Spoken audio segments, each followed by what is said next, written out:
Hello, hello. Welcome back, guys, to the final session of Creative Vibes Only Wellness Accelerator, our special edition to commemorate Mental Health Awareness Month. Today has been such an amazing day. I'm so grateful for everybody that's joined and participated from a participant perspective, but then also from our special guests, Dr. Justin Hopkins, Brandon Bro, Paul Singleton III, Sarah Oster. I said Oster before, but I said it wrong. Kevin Berhane, Becky Morrison, Michelle Mitchum, and Chef Grace Ramirez. And now we have a amazing team of all endocannabinoids, and they all have separate degrees outside of that. Some are the same, but I'm excited to welcome the Knox docs to the stage as we can talk about supplements and in succession from the last session, talk about what can be used to add to your wellness and to your creativity and how, whether that is adaptogens, whether that's vitamins, cannabis, all the things that are out there that exist. They are an amazing team. We had Dr. Jessica Knox last month for 420. She killed it. If you guys haven't seen that already, go to our YouTube page at Age of the Creative and you can watch the entire session. Her part is also on our Instagram Live or Instagram TV at Age of the Creative. Jess and her family have an amazing abundance of knowledge that they're going to impart on you guys. So without any further ado, I'm going to welcome the Knox docs to the stage. Thank you guys so much for your time, and I'm excited for everything that you're going to impart on everybody. Thank you. I'll give it to Jess. Thank you, Ian. That was such a nice introduction. And thank you for welcoming not only me, but my entire family back to join Age of the Creative today. We're really excited to share some of what we know and what we love with everybody here. So we're going to go ahead and turn off our cameras so that you all can see our slideshows, hopefully in full screen. We're going to be talking about some natural tools that you can use or add to your routines for wellness and creativity and mental health. And so I am going to get us going and throw it over to my mom, Dr. Janice, Dr. Mom, to get us started.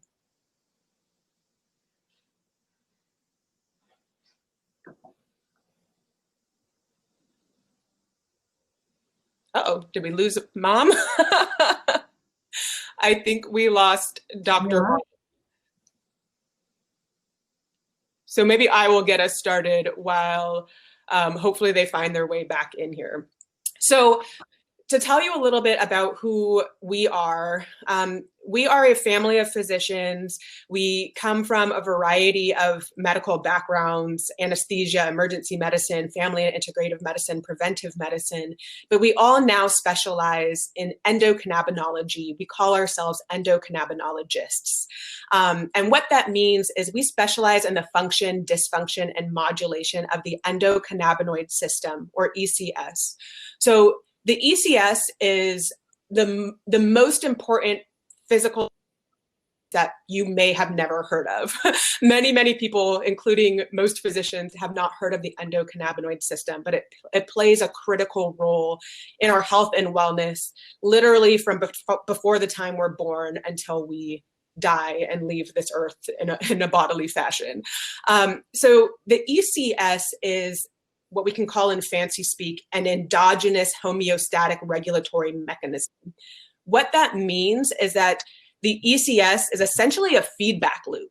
It's a big feedback loop that helps our body, spirit, mind, soul maintain balance.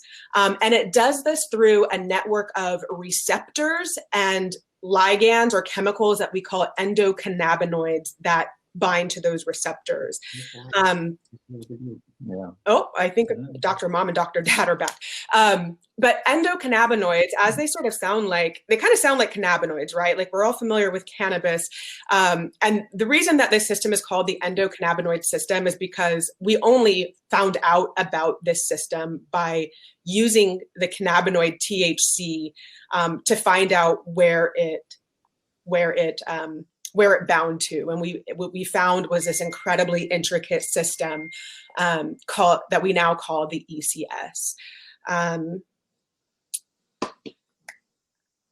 Anything to add to that, Rachel, or do you want to keep going? Or mom, I don't know what you had planned to say.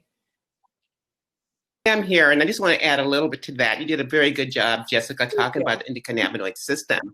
I do want them to know this is a system that ties everything together that we know about Chinese medicine, Ayurvedic medicine, any kind of early medicine practiced by different cultures around the world. It's 600 million years old. Every living creature has it except the insect. And its job is to adjust and readjust to all the external and internal stressors to maintain harmony throughout the whole body.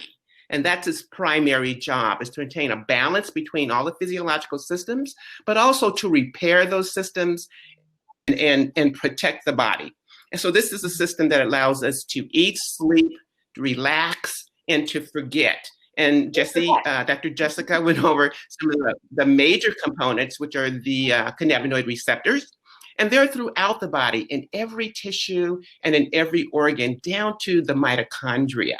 And the second component of this system, of course, you went over that, are the endocannabinoids.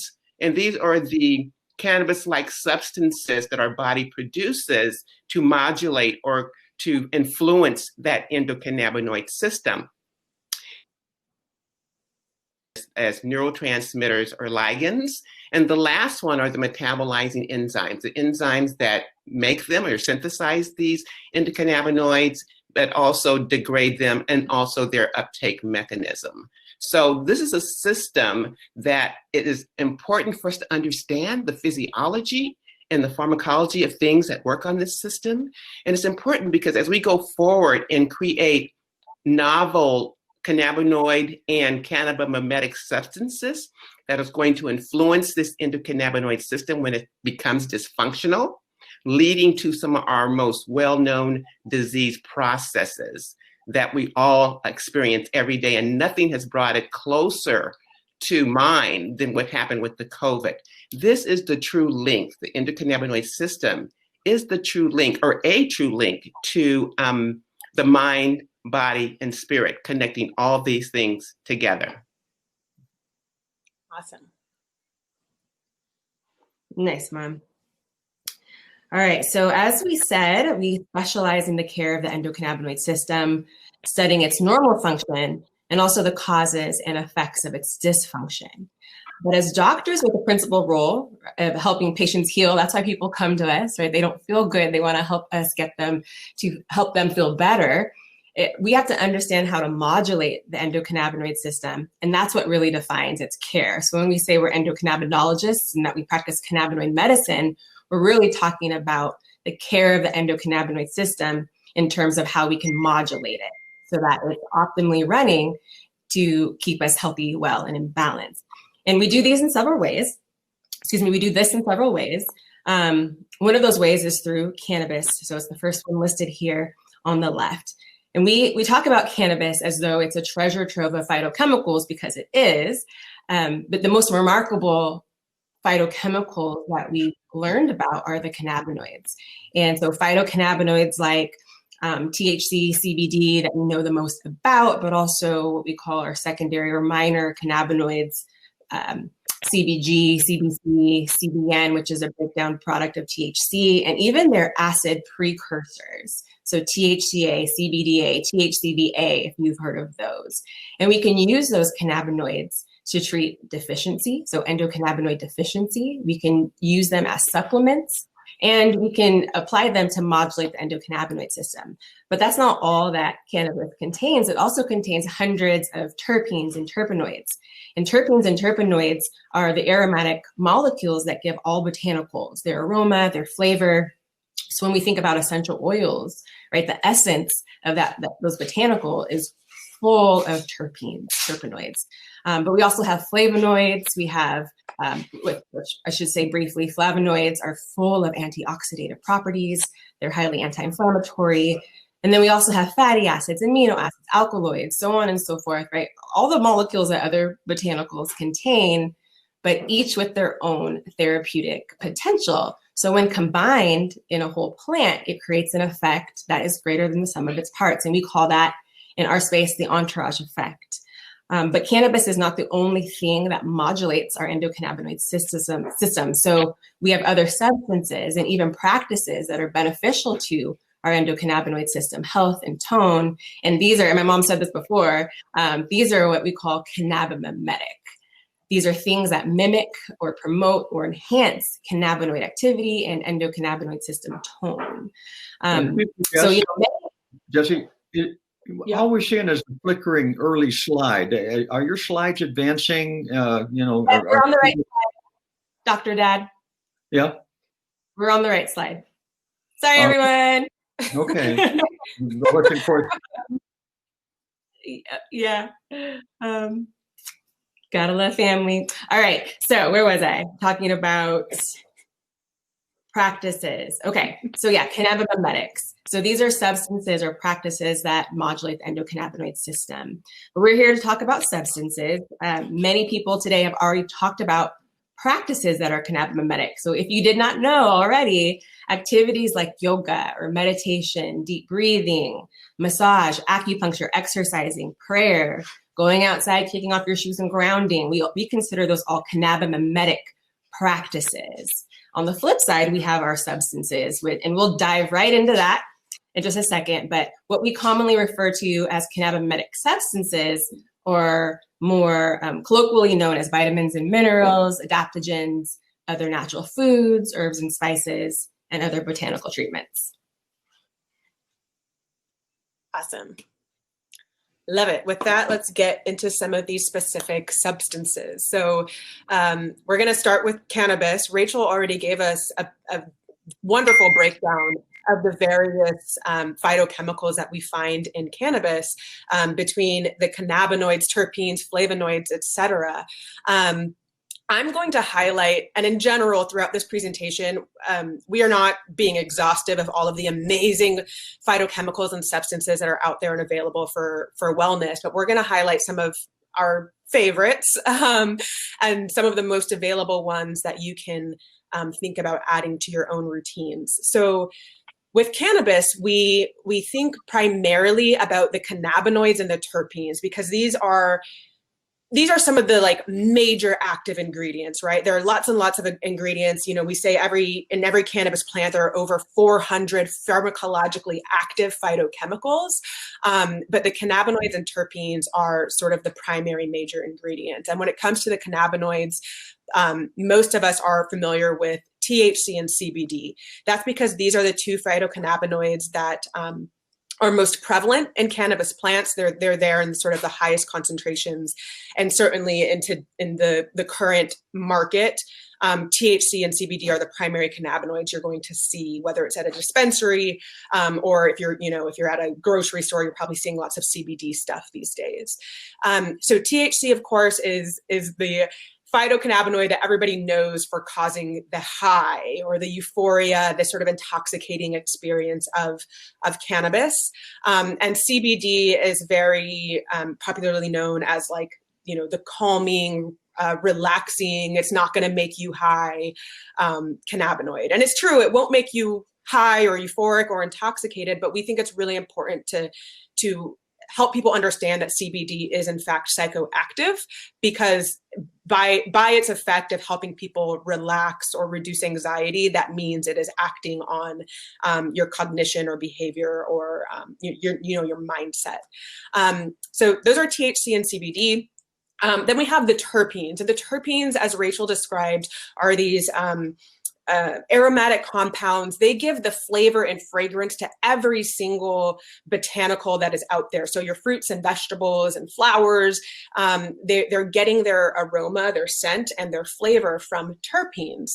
And in fact, the terpenes themselves can sort of almost modify or modulate the way the cannabinoids themselves act in our bodies. And here I've chosen to highlight alpha-pinene, limonene, and linalool because let's see if I can get these little things to come up. Should have put those up earlier, sorry. So these are terpenes that you can can sort of choose, like pick and choose from to get the effects you're looking for. And I think I also want to say that another excellent, wonderful, great source of terpenes are essential oils. Essential oils are like the most concentrated form of terpenes you can get. So even if you don't want to touch cannabis, or like you don't want to use cannabis right now or ever, you can still get the benefit of terpenes from other substances, including essential oils. So when I try to put really these quick, really quick, can you just hover? I think we found the hack. The screen keeps flickering. If you can just continue to hover over the presentation. With your cursor, sure. It'll do it. So I know Okay. you're getting the terpenes, sorry, but I'll let you continue. I think no, that's perfect. Thank you, Ian. On it. So sorry, guys. That's fine. Thank you. I want to make sure everybody can see these, so I appreciate the tip. So when I start thinking about how to like break down these cannabinoids and terpenes and apply them to use for wellness or creativity, I put these little spectrums at the bottom about how I think about them. And these aren't, and I think this goes for everything we'll talk about today, like these are not prescriptions, right? Like everybody has an endocannabinoid system that is tuned a little bit differently. And so for one person, THC might make them feel creative and focused. And for another person, it might make them feel a little bit on edge or anxious. But in general, these are places to start and to sort of think about using and seeing how they affect you. So in general, THC can cause sort of more energized, more creative, more focused effect. CBD, people think of as being more relaxing, helping to reduce stress, sort of take the edge off anxiety. It can also be really great for helping people focus. On the terpene side, alpha pinene, which is, sounds like pine, right? It comes from pine trees, really great for focusing. Limonene, which is commonly in our citrus fruits, really great for energizing and creativity. And linalool, which comes from lavender, is really great for relaxation.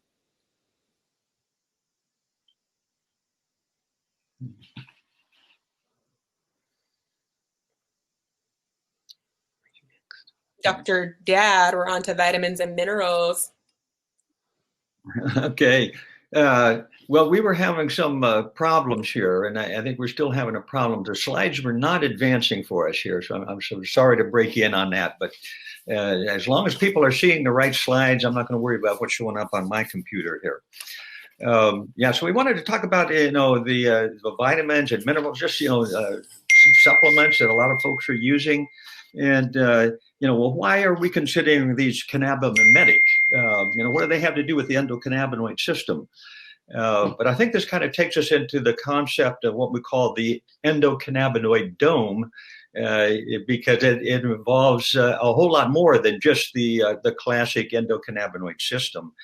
All these vitamins, minerals, they're just intimately connected with the normal functioning of many other pathways that are also involved with the regulation by the endocannabinoid system.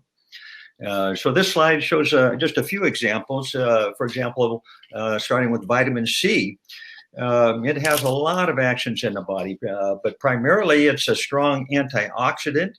And overall, it'll generally decrease the risk of a lot of chronic diseases, such as heart disease. We see that vitamin C can boost immunity. It helps with the production of lymphocytes and phagocytes. Those are important to immune functions. And with this coronavirus crisis right now, we see that if you're deficient in some of these vitamins, you can end up with a poorer outcome. Vitamin C also helps cell damage prevention from free radicals. Also, just talking about mental health, the vitamin C can really help with stress management. It has been shown to reduce the secretion of cortisol, which is one of our main stress hormones. It triggers our fight or flight response. So vitamin C can help moderate that. And overall, vitamin C is very integral in brain and nerve cell development, myelin production. It helps with the conversion of dopamine into norepinephrine, some of those other neurotransmitters that the endocannabinoid system is also intimately involved with. In the center of the screen, I think we have vitamin D, which most people think, okay, it's essential in calcium absorption and metabolism, but it's also very important in immunity and cell regeneration. And vitamin D deficiency can result in many symptoms, both physical and mental. Across the board, we talk about things that put our endocannabinoid system out of balance, and a lot of these have crossover to our vitamin absorption. Also, in talking about vitamin D, we talk a lot about the relationship of the gut microbiome and the brain, and a lot of this is mediated through the endocannabinoid system. We've seen studies where low vitamin D levels, induced a change in the gut microbiome, and this had associated changes in the endocannabinoid levels in the intestinal tract. And as a result, this caused an increase in inflammation and pain signaling, and even mood changes. So that's an important axis. Our immune function also depends a lot on vitamin D as much as endocannabinoid system. And both B cells and T lymphocytes have vitamin D receptors.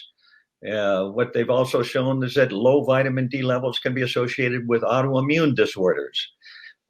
So as we can see, there's a lot of crossover there. Magnesium is another important one. It's another mineral. It's involved in over 300 biochemical functions in the body, everything from your heart rhythm to neurotransmitter functions. And magnesium deficiency, again, is very common. Part of it is just, our nutrients that we're taking in. Soils can become depleted in magnesium. Your foods may not have enough magnesium. There's a lot of digestive disorders that disrupt absorption of magnesium, and a lot of other prescription drugs and antibiotics can disrupt magnesium balance. Again, talking about the endocannabinoid system, one overlap here is that magnesium is really vital for GABA function, which is an inhibitory neurotransmitter, and the endocannabinoid system is also intimately involved with that. It helps regulate serotonin. So this is essential for mood and sleep regulation. Increasing your magnesium intake can result in boosting your energy by activating adenosine triphosphate pathways. And this just improves cellular metabolism and function.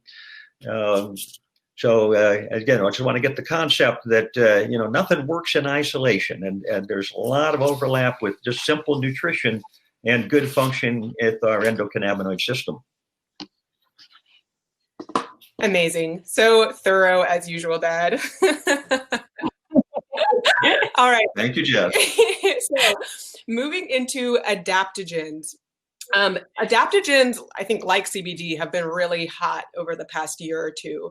And these are herbs and sometimes mushrooms that can help support our body's natural ability to deal with physical, mental, and emotional stress, both acutely and long term. And to me, the word adaptogen sort of has like a double meaning in that the substances themselves help us adapt, right? They help us be more resilient or responsive, or just adapt more healthfully to stress in its various forms and functions. But also these substances, once they're in our bodies, and it's, it's definitely above my expertise and pay grade, but these substances, once they're in our bodies, they can have a variety of different effects. And it's sort of like based on what our body needs at the time, these substances can sort of help fill those needs. So the substances themselves are adaptogenic within what our body is needing at that time. And they also help us adapt to the external or internal stresses that are put upon us. And any of the other docs, please jump in here. In my research about adaptogens, the only one that I've actually seen possibly directly tied to the endocannabinoid system is maca. To my knowledge, the others, as far as we know at this point, right, this could always change with further research. The others, we don't have a clear clear body of evidence that they are directly impacting the endocannabinoid system via its receptors or endocannabinoids. But in general, the adaptogens are known to work on the neuroendocrine immune system, so our stress response system. And Dr. Dad, you just mentioned cortisol, which is a stress hormone, and it's known that adaptogens can help tamp down our cortisol response to help us. Cortisol is important when we need to respond to stress, but when we are always stressed, even when we're not, at risk of losing our health or lives, then having cortisol around all the time can be problematic. And so these adaptogens can help reduce the cortisol. What was that? Yeah, I'll jump in. Yeah, so I think it was Dr. Dad, you mentioned the endocannabinoid dome. So while these adaptogens may not specifically work on cannabinoid receptors, the endocannabinoid system is actually principally involved in our stress response, our flight or fight response. So it is involved in the HPA axis. So it's a part of that neuroendocrine and immune system response. So a little known fact is that when our body is dealing with acute stress and we need to quickly adapt, anandamide, one of our endogenous cannabinoids, decreases. Mm-hmm. It's low. It decreases intentionally so that our body becomes more alert and more capable of adapting quickly, whether we need to run, whether we need to make a split-second decision. Now, what is supposed to happen under normal conditions, natural healthy conditions, is another endocannabinoid, 2-AG, is supposed to increase, and that is supposed to restore us back into balance. So if you can imagine low anandamide, increased cortisol, increased 2-AG, decreased cortisol. It's supposed to be a finely tuned mechanism to helping us move quickly on our feet to get away from that bear. But once we're in safety, our body is supposed to return to its natural balanced state. So in some ways, adaptogens, again, they're cannabimimetic. Mm-hmm. They're helping mimic that process in our body. We're not trying to say that adaptogens are working on the endocannabinoid system. They're working complementary to it to help enhance the body's ability to restore itself to balance. That's perfect. Thanks, Rach. So we've highlighted again a few here. On the left are the adaptogens that are sort of more known for helping boost mental focus or energy or stamina. And on the right are some of the more relaxing, calming adaptogens. So on the left, we have American ginseng, cordyceps, which is actually a fungus, a mushroom, goji berry, turmeric. These are things that, you can add to your tea in the morning or mix into your oatmeal or however you like to get your day started. But in general, these sort of focusing, energizing adaptogens are better used early in the day. Whereas the sort of relaxing adaptogens, ashwagandha, licorice root, holy basil, can really be used anytime during the day. They're not sedating. Oops, sorry, I keep advancing. They're not sedating, but they do have a relaxing effect. So you can use them throughout the day or at nighttime. However, it sort of fits best into your routine. I do want to say, and I did sort of allude to this earlier, adaptogens, you can absolutely adopt them into your routine as part of your wellness. But for all of these things that we're talking about, none of them are necessarily curative or to take the place of addressing root causes of illness or distress or anything like that. So think of all of these substances as exactly what we've said at the beginning. They're supplements. These are tools to help support your health and wellness, but they're not tools to fix all of the underlying, root cause issues of disease or lack of wellness. But these are still really helpful, impactful tools that can be added to your routines. So we have one more slide. Can I just say one thing? I think this is where I would like to stress the importance of the endocannabinoid system. It's just a small part of the whole endocannabinoid because they're working in conjunction with each other. And when you take an adaptogen or a cannabinoid, you're actually not only affecting or terping the receptors of the endocannabinoid, the conventional description of the endocannabinoid system. But they're working on other parts of that bigger lipid signaling system known as the endocannabinoid dome. So actually you're treating your endocannabinoid dome to wellness. And I think that's what we need to start teaching people, to think wellness by treating that endocannabinoid dome. Awesome. Okay, so my doctor sister is absolutely right. Everything we've talked about thus far is a supplementary. They are assisting the body in modulating itself. However, when we're dealing with chronic disease or chronic endocannabinoid system dysfunction, we have to, from both the clinical and lifestyle perspective, right? So both doctors and nurses and healthcare providers at large counseling patients, but also people at home caring for themselves, we've got to address root cause. And so the one thing I can point to in this presentation that is a root cause approach is our food. And we have here listed hemp seed oil and hemp seeds, and I'll get to that in a second.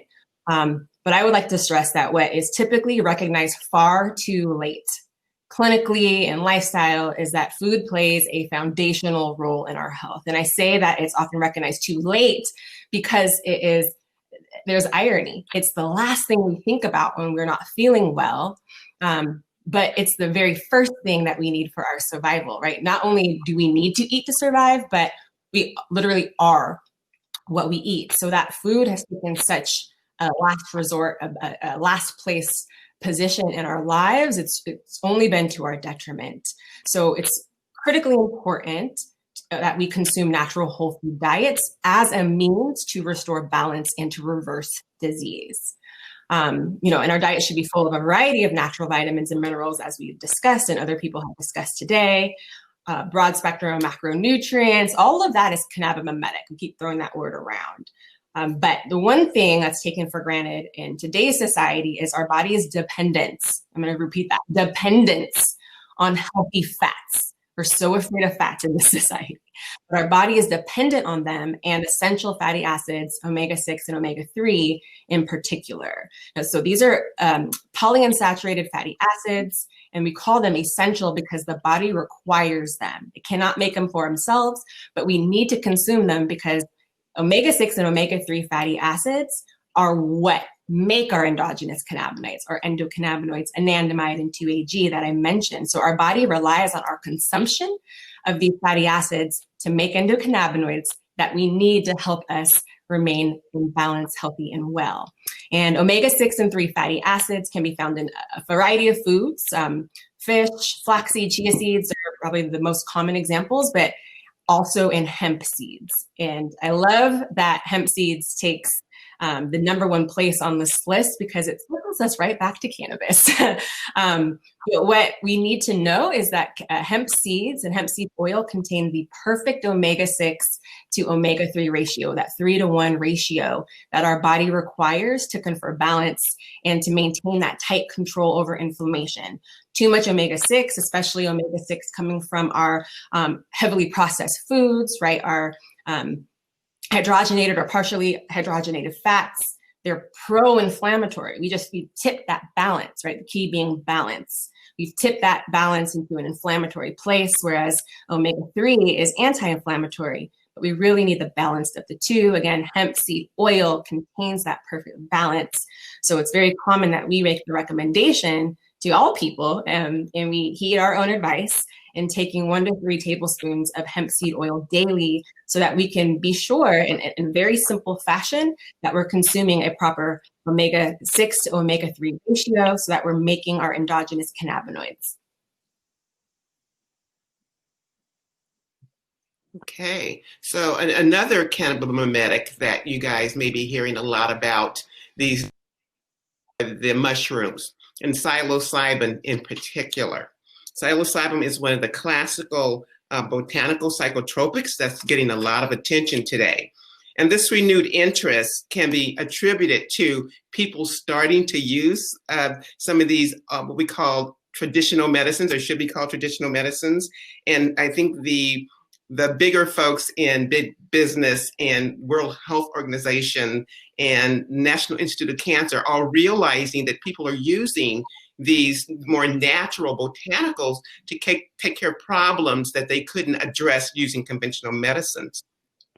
So psilocybin is also known as magic mushroom. It's a fungus with both hallucinogenic and psychedelic properties, and really is given a pathway to create, new treatments for what we call treatment-resistant depression or mood disorders, and certainly improving the quality of life for end-of-lifers, people with cancer. So the hallucinogenics were used in ancient times for religious rites as well as ceremonies, and it was made a Schedule I drug only because what we call the counterculturalists of 1960s and 70s were using mushrooms, unregulated, unproven for use, but that sent it to a Schedule I drug. Now researchers and psychopharmacists are looking at these natural psychotropics to create new therapies for, once again, treatments that have been really resistant to, like the SSRIs, and those are the selective serotonin inhibitor, reuptake inhibitors, or the tricyclic antidepressants. And what's interesting, getting back to the endocannabinoid system again, is that psilocybin work on some of the same receptors as one of the cannabinoids, CBD in particular. That is the 5-HT2A receptor, some of the dopamine receptors, and the serotonin receptors. So it's working on the same receptors, bringing back into focus how important it is for us to understand how big this endocannabinoid is, and how it's unifying, once again, not only the different physiological systems that we treat in conventional medicine, but bringing that mind, that brain back into the conversation when you're talking about taking care of a patient in total. So no longer can we separate, the brain or the spirituality from the rest of the body, because it's becoming really important that they all work together. And what the mushrooms are showing us is how important it is to bring that back, to improve quality of life, to improve patients' outlook on how they're feeling, so they can move to a space of wellness.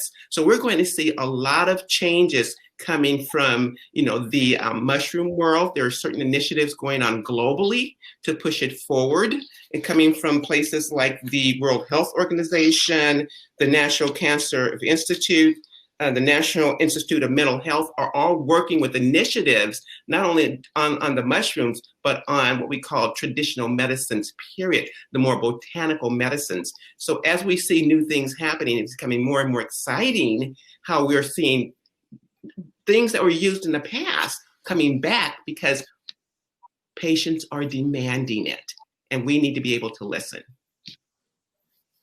Amazing. Thank you.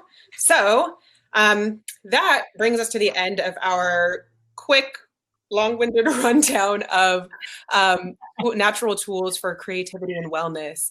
We wanted to give you guys a couple of minutes to sort of reflect on not just this presentation, but your entire day here with Age of the Creative. And we want to ask you to take a couple of minutes to write down your own recipe or recipes for wellness and creativity based on what you've heard from us and what you've heard from previous speakers. So not just substances, but also nutrition, physical, mental, emotional, or spiritual ingredients that you can include in your recipe for wellness. So we'll give you a couple of minutes to do that. And then we're very excited. We're going to welcome to the stage with us one of our dear friends and colleagues in the design and education world. But first, take a minute or two to think about what you've learned today and how you might start working it into your own wellness routine.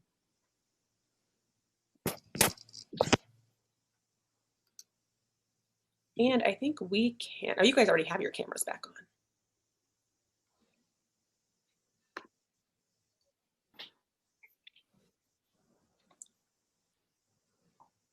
I know for me, I add hemp seed oil to my smoothies, and to sometimes when I've like made a sauce of some sort at the end, I'll throw some hemp seed oil in there.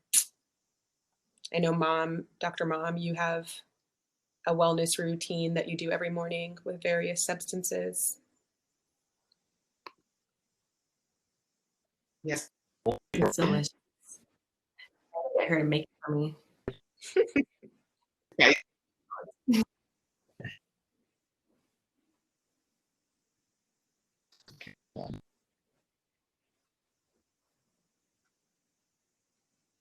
And I'll just put that up for people too. Yeah, something I've been doing every morning for a while now. I think this is a common one, but apple cider vinegar, almost a tablespoon of lemon juice, a little bit of locally sourced organic honey, and hot water. I call it my apple cider toddy.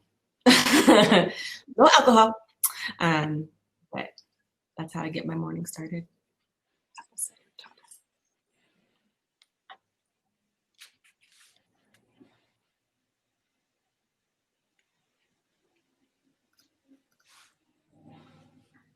Cool. Oh, Calan's here. All right. So let me see. I'm going to stop sharing my screen so the flickering stops distracting everybody. Dr. Mom and Dr. Dad they're back. Anyway, Calan, thank you so much for joining us. We're really excited to have you on stage with us. I will let you do a much better job of introducing yourself than I would, but I will say that we have had the pleasure of working with Calan on various projects and campaigns, and we're always just like amazed by her creativity and ideas and enthusiasm and positivity, and she's just a wonderful, wonderful human and designer and educator. So anyway, with that, I will let you introduce yourself and tell everybody what you do. Oh my gosh. Thanks, Dr. Jess, Dr. Sis, Dr. Jessie. So happy to be here. I love the presentation that you guys put together. It's so informative, and that's one of the reasons why I feel so blessed to work with you guys. I remember seeing Dr. Janice in Bloom. I think it's like a year. I think it's been a year that I've been here. Wow, reunion. And I heard you speak, and I was just, my mind, I think, blew up that day. I think you were an adaptogen. And I was just like, oh my gosh. So I came up to you right after, and I was like, we have to work together because I just want to learn from you. And I got to meet everybody, and I just feel so welcomed in your family. And with my background, I am a brand designer. I studied at Tyler School of Art. I learned so much. I love being an artist, being a creative, but a lot of times us creatives we get put through it. I think that's why a lot of creatives, either chop off their ears, die very young. The support system for creatives isn't strong enough. It's getting better now, but I'm gonna actually start off with what you had as the prompt of like, what's the recipe? How do you go about your day? Because now that I've figured out my own recipe, that's how I became a self-educator. I just wanted to learn. I absorbed so many things.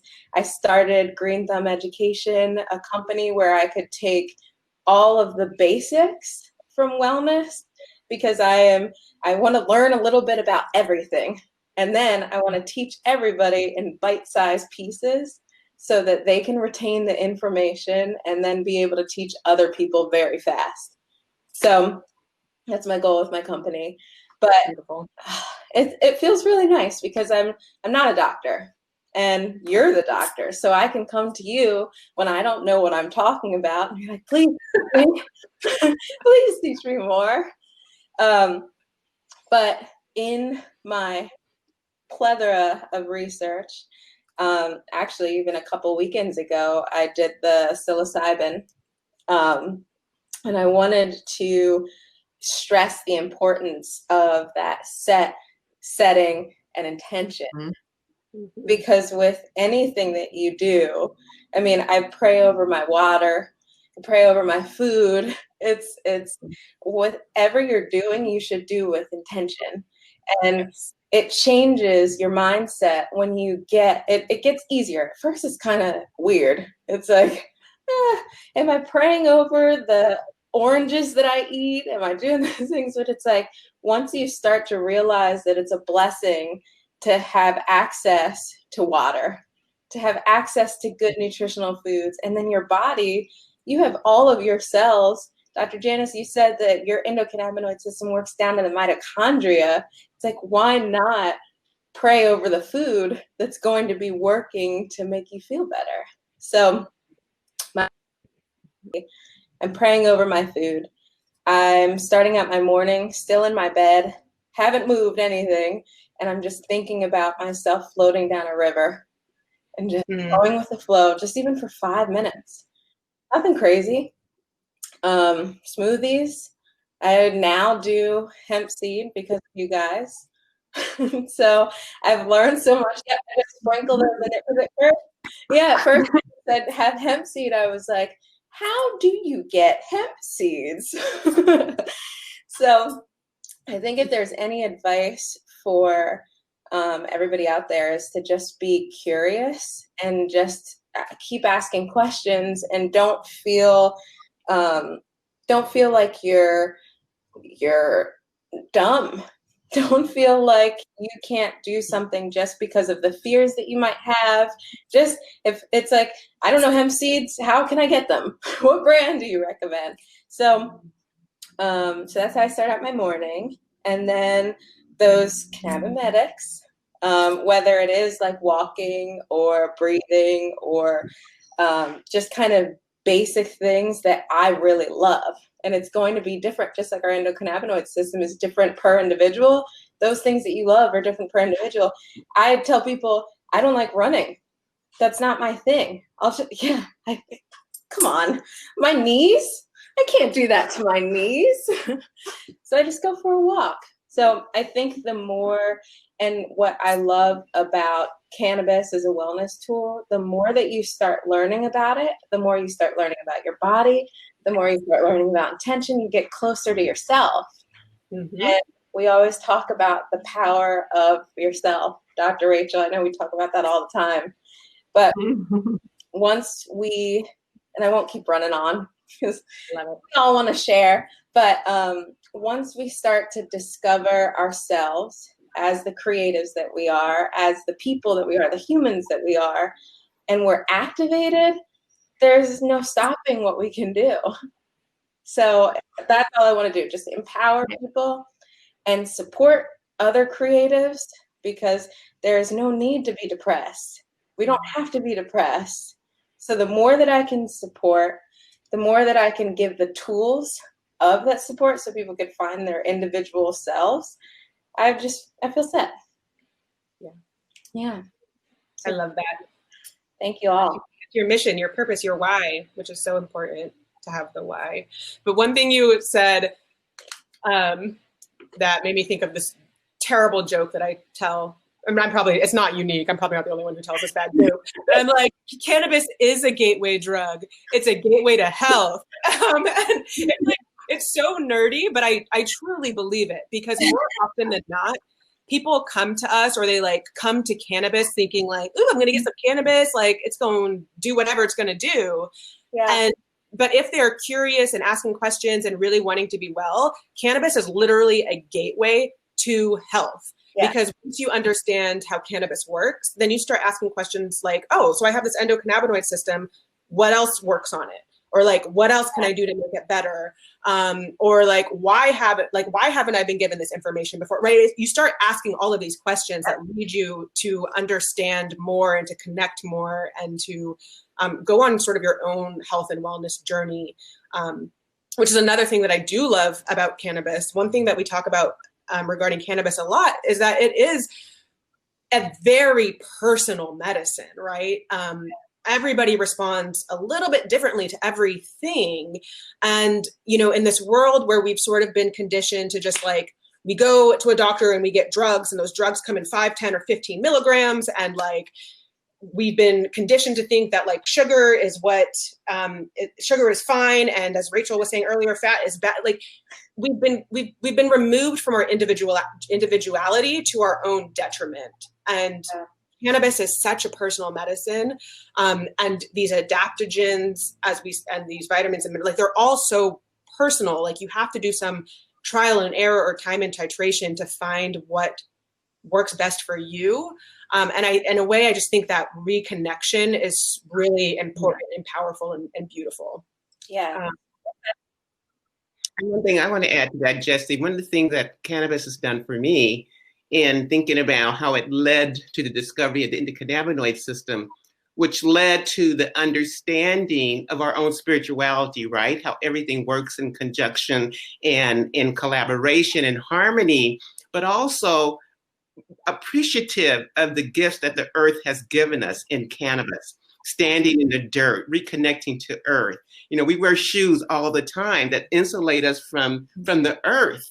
And I tell patients all the time, go out there and just stand in some real dirt, listen to the trees, listen to the birds, the bees, because that's reconnecting to our spirituality. And that all came from from wanting to understand cannabis, to why cannabis works and how it all works together in a big circle to create not only our own health, but our mental health, our social health, our economic health, and also the environmental health, how we're all contributing to it by understanding ourselves and the part we play and keeping that whole circle going, right? It's a spiritual thing. It really is. It's so beautiful. It's just that you said it earlier, Dr. Janice, it's the connection of the mind, body, and the spirit.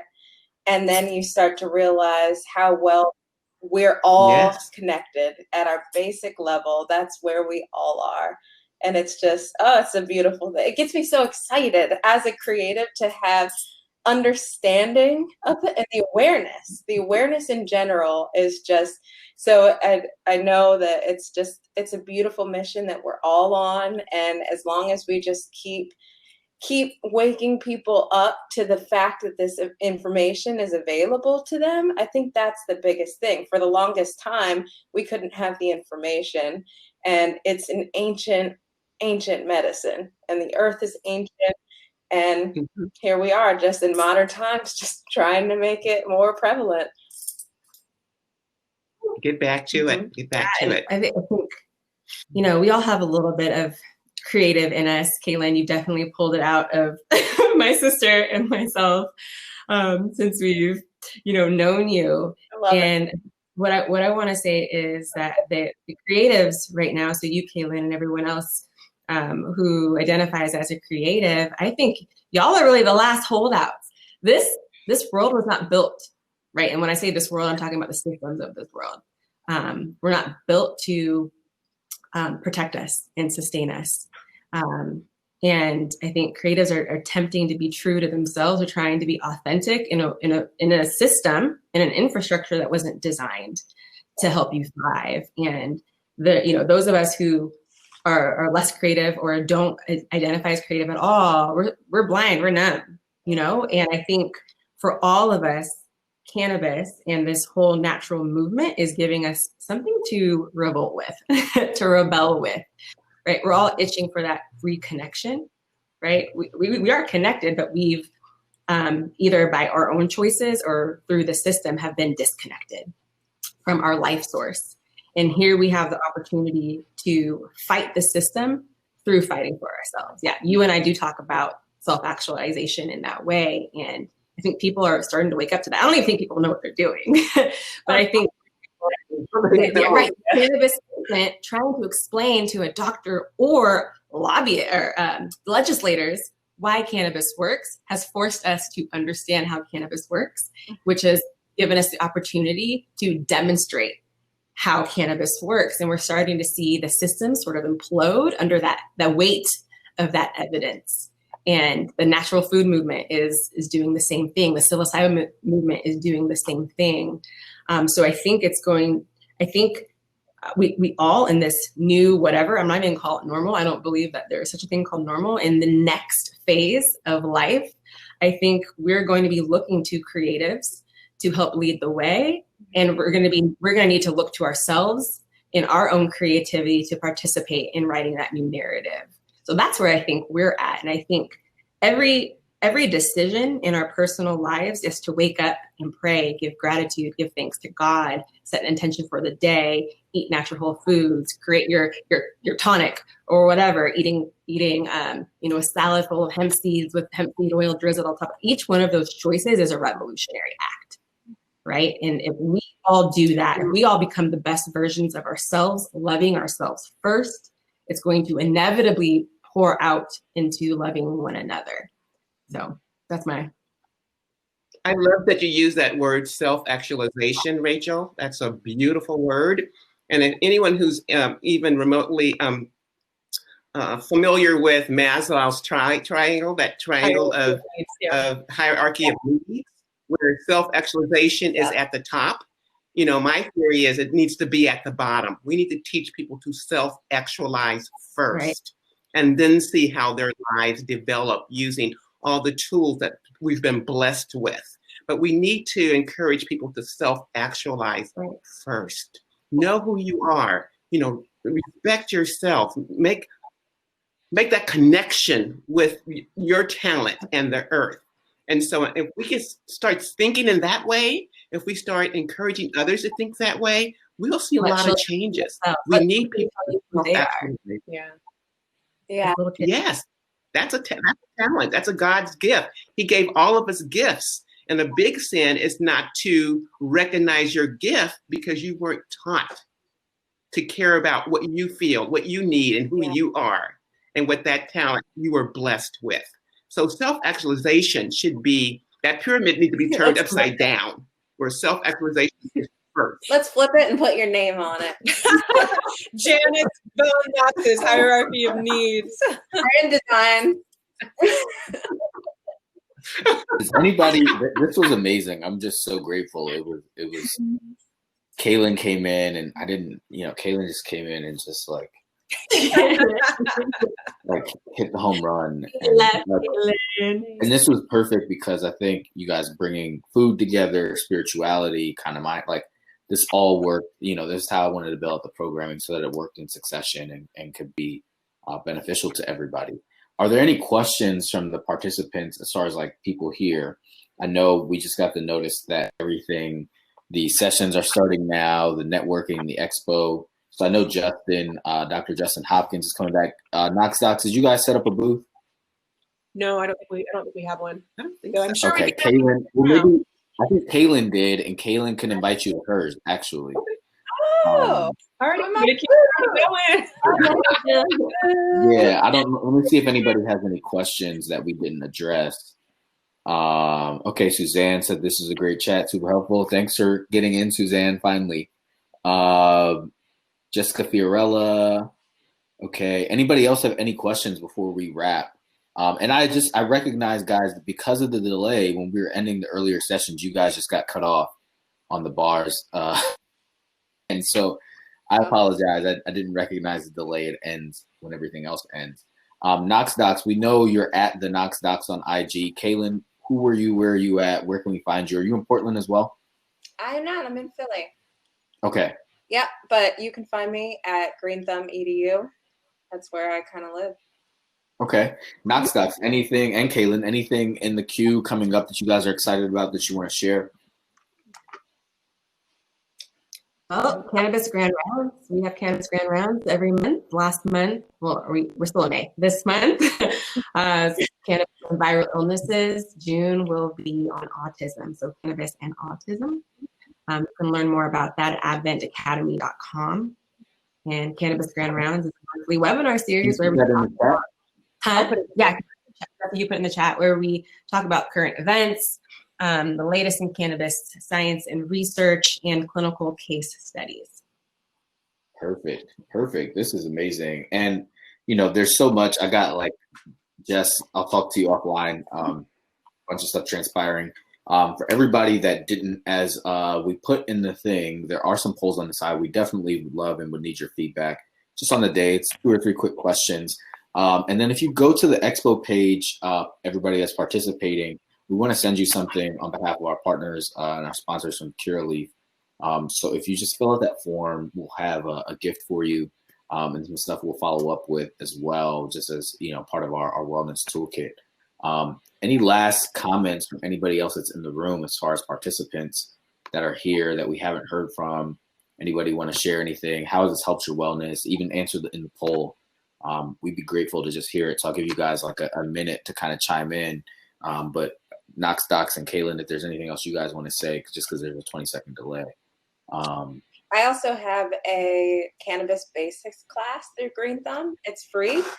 You can find it at greenthumb.thinkific.com. It's about 30 minutes and really great illustrations. It kind of illustrates the history of the plant, why we're so afraid of it, and then also what it can do for us. So, okay. Yeah. Perfect. It's crazy. Knox, I saw you guys. I don't know what I was watching. I knew you guys were on it, but I hope they give you guys some licensing rights. I was watching something on Netflix and you guys popped up. It might have been the second. Huh? Was it on the Patriot Act, Hassan Minaj? Yeah, the Patriot Act. Yeah. I was like, I hope they cut them a check for their likeness. We hope so too, Ian.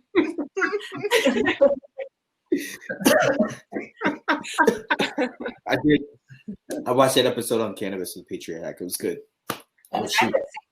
Well, I guess I should say something about cannabis health equity movement. Yeah. Me and Calan are both privy to it. Ian, you are not. Keep it pretty short and sweet. But out of Portland, we are birthing the Cannabis Health Equity Movement, or CHEM for short, in homage to the chemistry of cannabis, leading us to where we're at today. We believe in leveraging the economy of cannabis, its taxation, and its innovations to achieve health equity in all communities, but starting unapologetically in the communities most harmed by the war on drugs, so the BIPOC communities. So much more on that soon. I hope to spread the mission and the vision as far and wide as is possible. So yeah, I know we can talk about that offline, but I'm pretty positive that falls into some of the Curaleaf work with Jason and Khadijah. Jason, I just brought Jason into the fold literally on Friday. Yeah, Jason's a good friend and colleague. So yeah, okay. Looking forward to.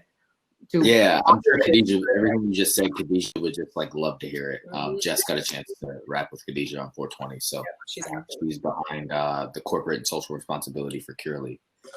So yeah, that's it. This was an amazing day. I'm super grateful. If we can just do one last check-in with everybody, how does everybody feel? It's 6:07 Eastern, so it's 3:07 Pacific, which is where half of the Knox Docs team is, or all the Knox Docs team actually, and Calan and I are East Coast time. Everybody can just drop in really quick. How do you feel in this present moment before you guys get to meeting somebody on the networking, going into one of the sessions, or going into the expo? Does everybody feel good? I feel good. I feel energized. I'm like, I need to go exercise or something because I'm ready to do something. It was a lot of fun, Ian. Thank you. Yeah. Hit well. Jessica's feeling energized. Okay. Who else? We got a delay. Diamond Jones is ready. I'm ever grateful. Yes. So much gratitude. Thank you, Ian. Thank you. Good. Creative. So cool to Good. be part of this. Now let's just take everybody out really quick. Let's just take some. If you guys can get everybody, all the participants, you can just get yourself in a really quick, comfortable position.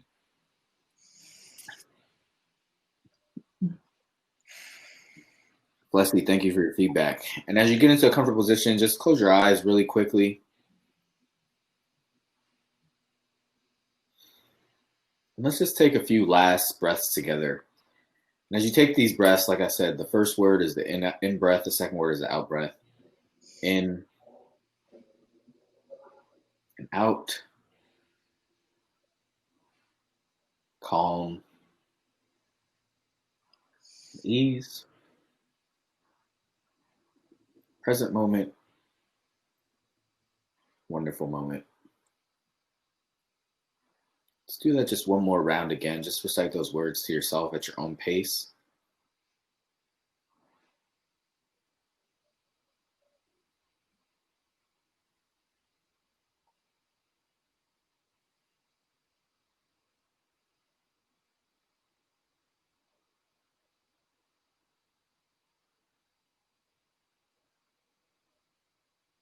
And as you let that sink in, those breaths sink in, if you wrote a comment into the chat, however you feel, sit with that. And if you didn't write a comment into the chat, just check in with yourself really quick on how you feel in this present moment.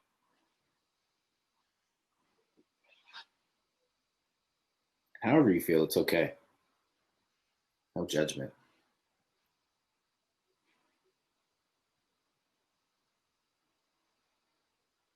Feel that through your feet. We talked about being grounded earlier. Feel that feeling through your toes. That work up to the bottom of your feet, to your arch, if you have an arch, to your ankles, to your shins, up and through your knees. Continue to feel that feeling. Whatever the intention was that you set earlier today, feel that as well. Feel that up and through your legs, your hamstring, and your quadriceps.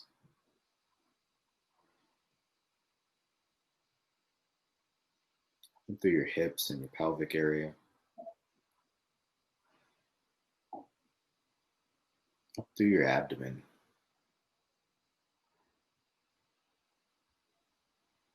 Continue to feel that in your chest, your heart. And let that move up through your throat and your neck.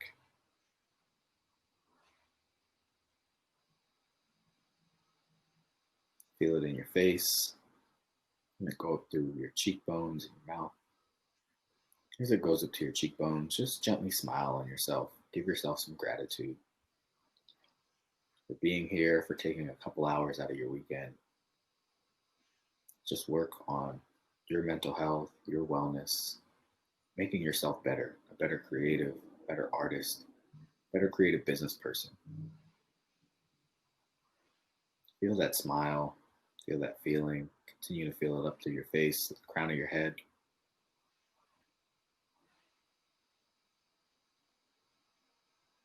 And just let it sit there for a second.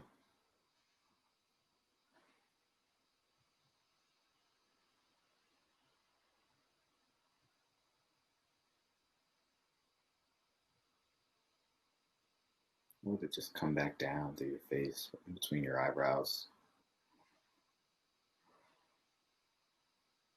down through those cheekbones again, your neck, your throat.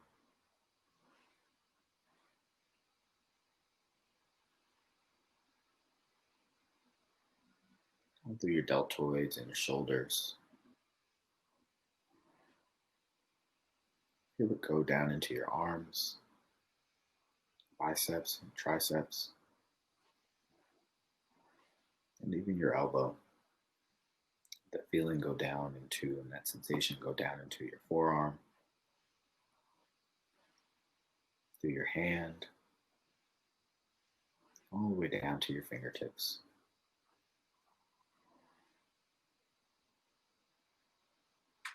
As you feel that, just take one last set of breaths together. In and out. Calm. Ease. Present moment. Wonderful moment.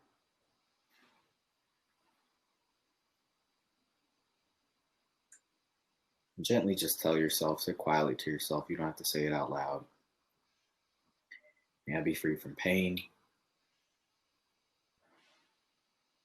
May I be free from suffering.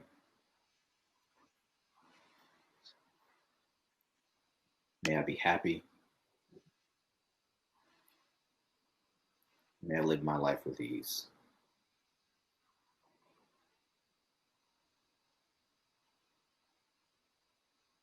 Let's just flip those words and just send that out to everybody else right now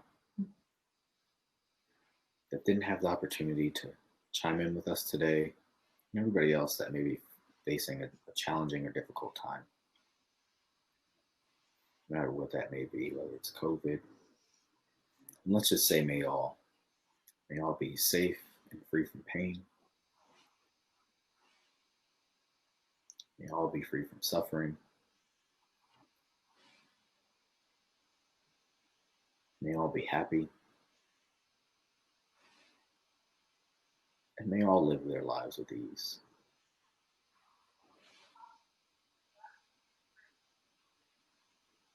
Give yourself gratitude one last time for just being here and spending time with a bunch of other people from all over. When you're ready, open your eyes, bring yourself back into the room you're in.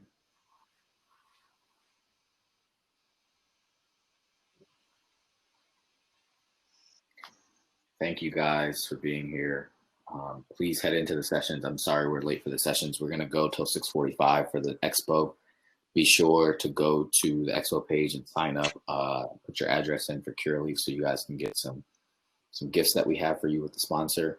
And I don't know where I'll be. Maybe I'll go in a session or something. I'll go to networking if anybody wants to rap with me.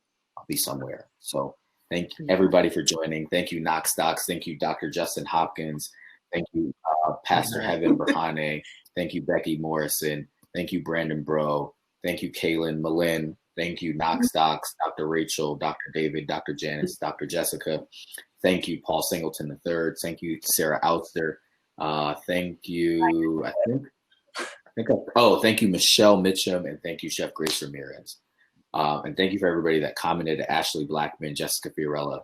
Thank you guys. Thank you guys. Enjoy the rest of your day. And please email us, info@ageofthecreative.com. If you have any other questions, keep us looped in on how you think Creative Vibes Only can get better, and just stay tuned for the next one. So thank you guys. Peace. Thank you, Ian. Thank you, Thank Ian. you so much.